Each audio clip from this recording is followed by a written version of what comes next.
Welcome back, everyone. We're diving into Millionaire Women Next Door today. It's by Thomas J. Stanley.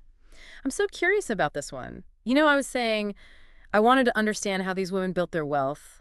And just skimming the book, I'm already fascinated. It seems like they really challenge a lot of the stereotypes about what it means to be a millionaire? Absolutely. What I found really interesting is how the book emphasizes this idea of being balance sheet affluent. Okay. Balance sheet affluent. Now, that's a new one for me. Yeah, it's a term that Stanley uses.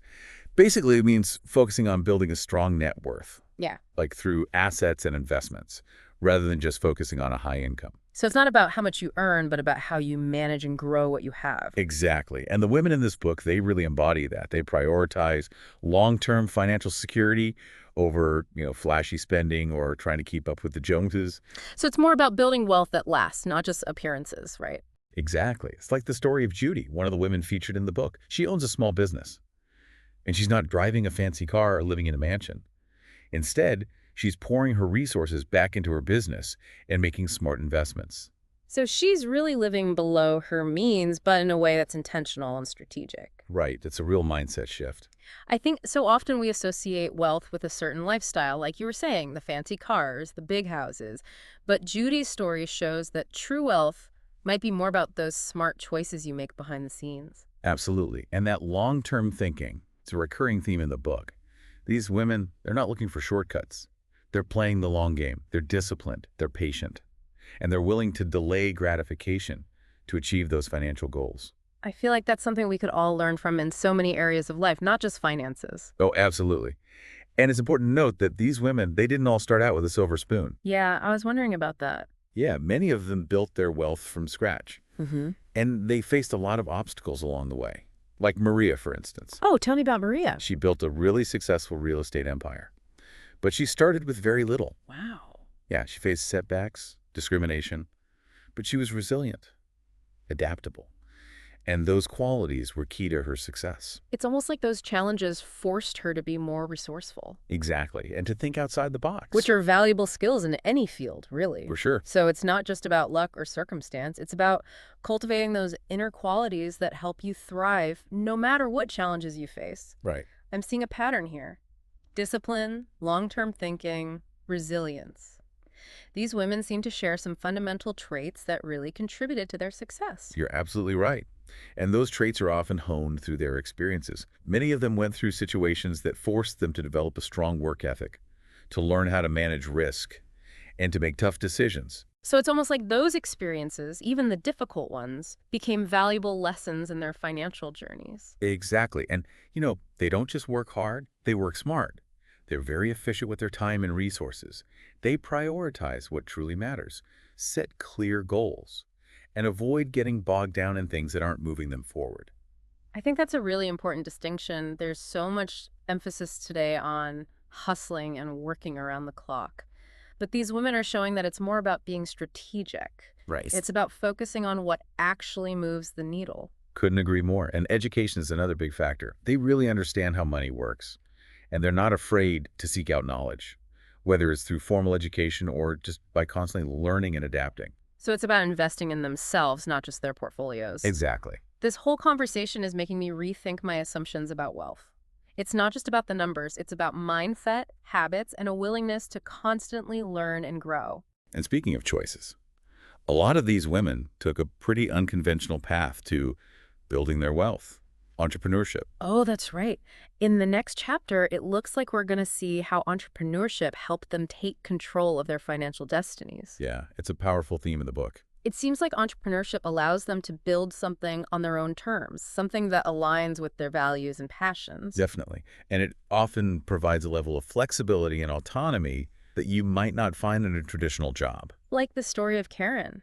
She turned her passion for baking into a multi-million-dollar business. Oh, Karen, yeah. It's inspiring.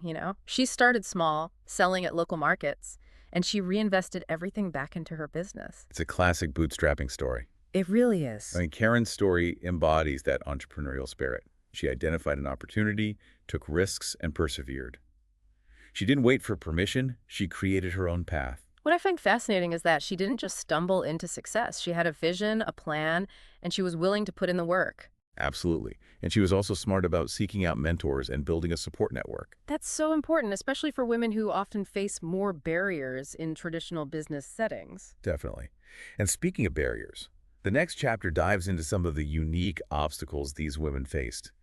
Their journeys weren't always easy. That makes sense. They face those challenges that a lot of women can relate to: gender bias, societal expectations, balancing family responsibilities. But they didn't just overcome these hurdles, they thrived despite them. Exactly. Stanley tells the story of Angela, a single mother who built a successful career as a financial advisor while raising 3 kids. Talk about defying the odds. Wow, that's incredible. She had to be so resourceful, organized, and focused to achieve what she did. Her story highlights the importance of resilience and adaptability, For sure. especially when you're juggling so many demands. And it's not just about grit, it's about having that growth mindset we talked about earlier. Angela focused on what she could control, built strong relationships with her clients, and constantly looked for ways to improve. It sounds like she made every moment count. She did. Which brings us to another crucial element of their success: frugality. Ah, yes, the F word. Not always the most glamorous topic, but it seems to be a cornerstone of their wealth-building strategies. Absolutely. And it's not about deprivation, it's about being mindful and intentional with your money. Like Susan, another woman in the book, she's a physician, but she lives a surprisingly modest lifestyle. Really? That seems counterintuitive, especially with a profession that's often associated with, affluence. Right, but Susan prioritizes experiences and invests wisely. She's content with her older car and her modest home because those choices allow her to invest more aggressively. So she's consciously choosing to live below her means. But it's so she can invest in her future and the things that truly matter to her. Exactly. It all ties into the concept of delayed gratification, which these women have mastered. They understand that short-term sacrifices can lead to long-term rewards. They're playing the long game, remember? Makes sense. It's about seeing money as a tool, not just something to spend in the moment. And aligning your spending with your values, which seems to be another common thread among these women. Definitely. And that long-term perspective is especially important when it comes to investing, which we'll get into more in the next chapter. That's where we see the power of compound interest. Ah, yes, compound interest. The eighth wonder of the world. I'm excited to see how these women harness that magic. Well, we've got a great example in Rachel, who started investing in index funds in her 20s. And now, thanks to the magic of compound growth, she has a 7-figure portfolio. That's incredible. I think a lot of people, especially young women, can feel intimidated by investing. For sure. What can we learn from Rachel? She kept things simple and consistent. No trying to time the market or chase risky investments. She developed a solid plan, diversified, and let time do its thing. Patience and consistency are key. Absolutely. It's not about getting rich quick. It's about making those smart choices and sticking with them. It all comes back to that long game, doesn't it? It does. It's a hallmark of these millionaire women next door. Yeah. And you know what's interesting? There's some research that suggests women might actually have an advantage when it comes to investing. Oh, really? Tell me more about that. So on average, women tend to be less impulsive with their investment decisions.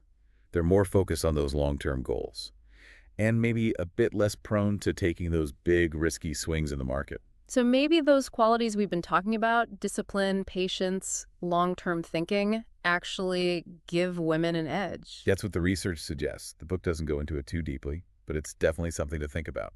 It makes you wonder if those traditional stereotypes about women and investing are actually completely backwards. Right. It reinforces the idea that there's no one right way to invest.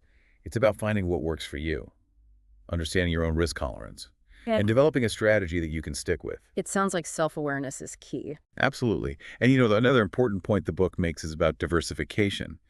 Rachel, for example, she didn't put all her eggs in one basket. She spread her investments across different asset classes to manage risk. That's always good advice, isn't it? It is. It's timeless. Don't put all your eggs in one basket. Exactly. I'm realizing that so much of what we're discussing goes beyond the technical stuff. It's about psychology, mindset, values. Couldn't agree more. It's about those deeper values that drive our choices. That leads us to a really interesting part of the book, I think, the chapter about legacy. It's about how these women are using their wealth to create a positive impact. Yeah, that's a powerful chapter. It's easy to get caught up in the numbers, But what's the point of building wealth if it doesn't serve a greater purpose? Not exactly. That's what sets these women apart, I think. They're not just accumulating wealth for the sake of it. They're using it as a tool to make a difference. Right? Like the story of Linda. She established a scholarship fund to help underprivileged students access education. That's amazing. It's a real example of how wealth can empower others. It is. It highlights a different kind of return on investment, doesn't it? Absolutely. It's about investing in your community, Sure. in future generations, in something bigger than yourself. It's like creating a ripple effect of positive change. Exactly. And this idea of legacy extends to their families, too. They're not just handing over trust funds. They're teaching their kids about financial responsibility. It's about passing down knowledge, empowering the next generation to make smart choices with their money. Precisely. They're breaking the cycle of financial illiteracy and creating a legacy of financial empowerment. I'm realizing that this book isn't just about becoming a millionaire. It's about so much more than that. It's about living a life of purpose, Absolutely. making a difference, leaving a positive impact. It's about aligning your finances with your values and using your resources to create the life you want. It's inspiring to see how these women have redefined what it means to be wealthy and successful. It really is. It's not about keeping up with the Joneses. It's about creating a life of meaning and abundance, both financially and personally. And it's never too late to start thinking about our own legacies, That's so true. to think about how we can use our resources to make a difference, how we can empower future generations to be financially savvy. Absolutely. So let's talk about action steps. What are some things our listeners can do today to start aligning themselves with these habits? You know, what really struck me is how intentional these women are with their money. They have a plan. They track their spending. They make conscious choices. So a good first step is to become more aware of your own spending habits. Okay, become more aware. Yeah, track where your money is going for a month or two. You might be surprised at what you discover. It's not about deprivation. It's about being mindful. Exactly. Yeah. Once you have a better understanding of your spending, you can start setting some financial goals. Having those goals in mind can make a big difference. It does. It helps you stay motivated and make smarter choices. It's one thing to have vague aspirations, but it's another to turn them into concrete, actionable goals. Exactly. And once you have those goals, you can start developing a plan to achieve them. That's where investing comes in. Investing can feel intimidating to a lot of people. It can. But even if you can only invest a small amount each month, compound interest will work its magic. Starting small and being consistent. Exactly. And remember, you don't have to be an expert to get started. There are so many resources available to help you. There are, yeah. Online platforms, financial advisors, even podcasts like ours. Exactly. The key is to do your research, find an approach that's right for you, and stick with it. Just like those women in the book. They kept it simple, they were consistent, and they didn't let fear hold them back. And they never stopped learning. Right. Financial education is so important. The more you learn about money, the more confident you'll become in managing it. I completely agree. There's a wealth of information out there. There is. It's about finding resources that resonate with you, that speak your language, and that make you feel empowered. Absolutely. Remember, building wealth is a journey, not a destination. It's about making consistent progress. Celebrating those successes and not getting discouraged by setbacks. Like running a marathon, not a sprint. Exactly. And like with running, having a support system can make a big difference. That's so true. Talk to friends, family members, colleagues. Share your goals, your challenges, your wins. Create a community of support and accountability. Especially for women who often face unique pressures when it comes to money. Right. And don't be afraid to seek out mentors or role models who inspire you. I love that idea. It's so important to see examples of women who are succeeding financially and who are using their wealth to make a positive impact. It helps break down those stereotypes. Shows us what's possible. Exactly. I think that's one of the most powerful messages of this book. Financial success is within reach for anyone, Regardless of gender. background, or a starting point. It's about mindset, choices that align with your values. And remembering that financial freedom is not just about the numbers. It's about the freedom to live the life you want. To make a difference. So true. One final thought I'd like to leave our listeners with is this. Don't be afraid to dream big. Dream big. I love it. These women, they didn't limit themselves. They set big goals and took action to achieve them. It's about believing in yourself and your potential. Exactly. And remembering that building wealth is not just about accumulating money. It's about building a life of meaning, purpose, and abundance. What a beautiful way to put it. As we're talking about all of this, I keep thinking about how these women redefine what wealth actually means. Yeah, it's not just about the dollar amount. It's about the freedom, the choices. Exactly. It's about having the security to pursue your passions, to give back to your community, to live a life that feels truly abundant. And it's about breaking free from those societal expectations, the ones that tell women to limit their ambitions. Right. These women are showing us that we can define success on our own terms. It's about taking control of your finances, so they work for you. Absolutely. It reminds me of what you said earlier about how these women view money as a tool. Yeah. It's a resource to be used strategically, not something to be feared or worshipped. I think that's a really important mindset shift, It is. especially for women who might have been taught to be cautious about their financial ambitions. I agree. I've definitely felt that pressure, that message that women shouldn't be too focused on money or success. Yeah, a common one. But these women are proving that wrong. They're embracing their financial power and using it to make a positive impact. And that brings us back to legacy. They're not just building wealth for themselves.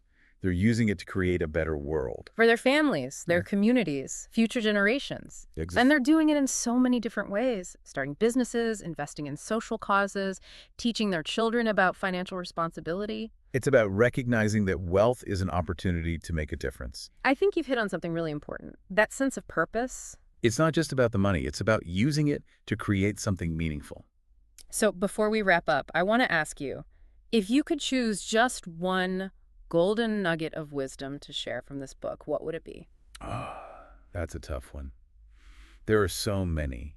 But I think if I had to choose just one, it would be to embrace the long game. We've talked about it throughout this whole episode. It seems to be a core principle for these women. It is. But what does it mean to play the long game in a practical sense? It means being patient, disciplined, and consistent.